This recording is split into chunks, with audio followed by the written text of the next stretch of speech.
Look, motivation comes and goes. For most people, motivation is fickle. It's watching a YouTube video that gets you pumped up and motivated. It's not real motivation. I want to now break down what I believe real motivation is and how you can build it in your life so that each and every day you actually put in the work. Because if you want to build a business, right, you want to make 5, 10, 15 grand a month.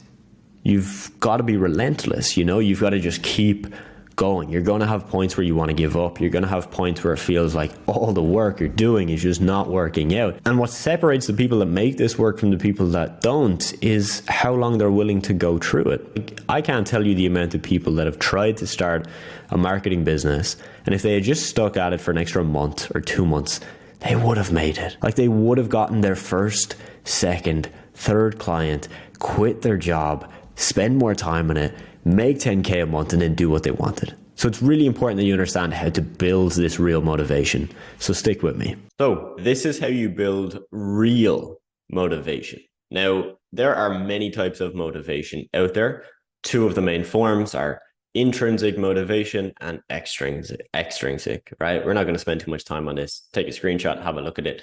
Basically, intrinsic is, let's say, for example, you get enjoyment, purpose, growth, curiosity, passion. These are all intrinsic. They're happening pretty much within, right? Extrinsic is outcome based. All right. So you signed a client. That's extrinsic motivation. That's a really hard word to say. You got good results, right? That's external, a thing outside of you. So you want to try and use these two forms. Okay. So I want to get a client. That's extrinsic. Okay. Amazing. Yes, you need to use that. On the other hand, you need to start enjoying the process, enjoy the fact that you're learning more, enjoy the fact that you are progressing, okay? Like, you're getting better every day. Form the two together, and you should be able to keep yourself motivated, because on certain days you'll have the extrinsic come in, you get a client, you get a big win, but you can't rely on that forever, because that high will only last you maybe a day or two. Now, next up, types of motivation. There are so many types, and I'm just giving you these examples so you can look at them, but realistically, you don't need to know about this stuff. Okay. Yes, it's cool and you could research it, but at the end of the day, there's two main things I want to focus on with you. There's two forms of motivation we will use and talk about quite a lot: positive and negative motivation. So positive motivation is attaching a positive desired outcome to the work we do. For example, I want to make 10K a month so I can travel the world, quit my job, and treat my family to nice things. All right, that is positive motivation, aka saying, I'm going to do the work now for the thing that I want to get to. All right. Negative motivation is the opposite. It's saying, I'm going to attach a negative, undesirable outcome to the lack of work we do, or if we don't do the work. For example, I want to make 10K a month so that I don't have to stay in this job I hate, so that I don't have to be working until I'm 65, and that I'm not actually able to truly live my life. Okay, so you're going to flip that and say, I'm going to do the work now so that I'm not in that scenario. I've personally found negative motivation to be more impactful in my life. So I want you to test the two of these and see what works for you. There have been times where I've said, I want to go from 10K a month to 20K a month, right? Because some cool outcome. There have also been many, many times, and when I was starting, this was the most powerful motivator for me, where I would tell myself, if I don't do the work today, I'm going to be in this exact same shitty situation in a year from now. And that for me was scarier than the benefit I would get from getting more money, right? There's a concept that as humans, our desire to move away from pain is actually greater than our desire for a gain.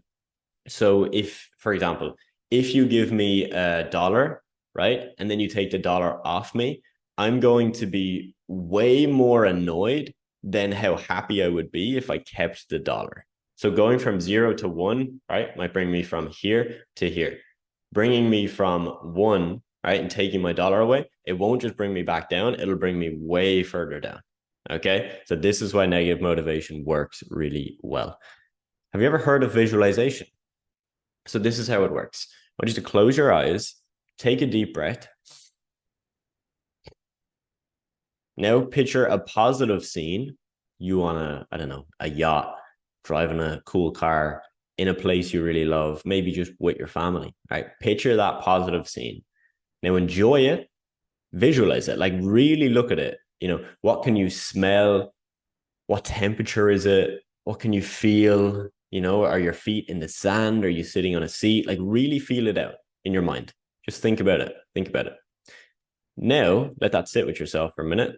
And then I want you to visualize what would happen if you don't do the work needed to get to that point. So if you visualize yourself on a beach with your family, imagine if you don't do the work so that you do not have the financial freedom, the time freedom, or the location freedom to do that with them. How would you then feel? How would you then feel in 10 years, in 20 years, if you didn't do the work and you didn't get the results?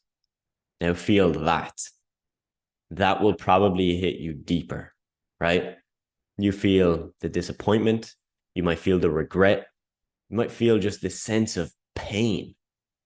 This is powerful stuff, and I want you to do this. There's an extreme example I heard from some guy on a podcast before. He mentioned that he would visualize his death every morning. Not saying you should do this. I think that's quite extreme, but think about it. If you can visualize what it is like to die, you will probably approach that day with a lot of gratitude, a lot of positivity, and a lot of joy for actually being alive. Which, if you're joyful for actually being alive, you're probably more likely to do hard things because you see the joy in it, you see the good in it, and it's so much better than just not being here. So use this. I personally use it. I think it works a lot, really helps me out. Now, fear, love, scarcity, and abundance. A couple of concepts I want to run you through. So let's look at fear and love. Some people believe that you act either from a place of fear or love.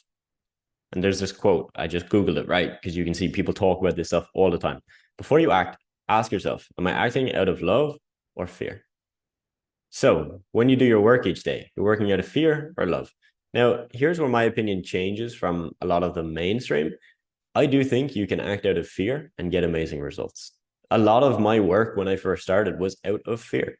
It was fear of a 9-to-5, fear of being stuck in a life that I really hated. And I used that fear. So you can use it in a positive way. Now, acting out of love, all right, I want to give you an example. So let's say you have a client and they pay you $500 a month for X service. And you know that you could sell them another service, right, for an extra $300 a month. But you know they don't need it. You know they wouldn't actually benefit. They wouldn't get results. That is not really you acting out of love, right? That's more you acting out of fear because you just want to get the extra money, right? Whereas if you could see that in a different way, imagine you were selling them something for 1,000 extra, so way more money, but you knew they'd actually get the benefit, like they would actually benefit from it, and it was really worth that. That's acting out of love, right? And that will push you very far. And when you make business decisions out of that place, good things happen. Now, second to that, you can act out of scarcity or abundance. All right. So scarcity mindset, another example that I got from Google because there's just so many out there, is this. There's limited opportunities for everyone. All right. So you're in this industry, you're thinking, it's so saturated. Like so many of us are trying to do this. There's only a couple of clients in the world. This will never work. In reality, there's like 100,000 new businesses started every single day. So logically, your claim is false. Abundance mindset is the world is full of opportunities. There's 100,000 new businesses a day. This can work for me and 1,000 other people, no problem. Heck, it could work for me and 10,000 people, no problem. For 20,000 people, no problem. You just need a couple of clients. You need a couple of clients to replace your income. In many cases, to get to 10K a month, you might need 5 or 10 clients. Do you think you could find 5 or 10 clients when there's 100,000 new businesses every day started, millions a year? Of course you can. Of course you can. That's the abundance mindset. When you act from that place, beautiful things happen.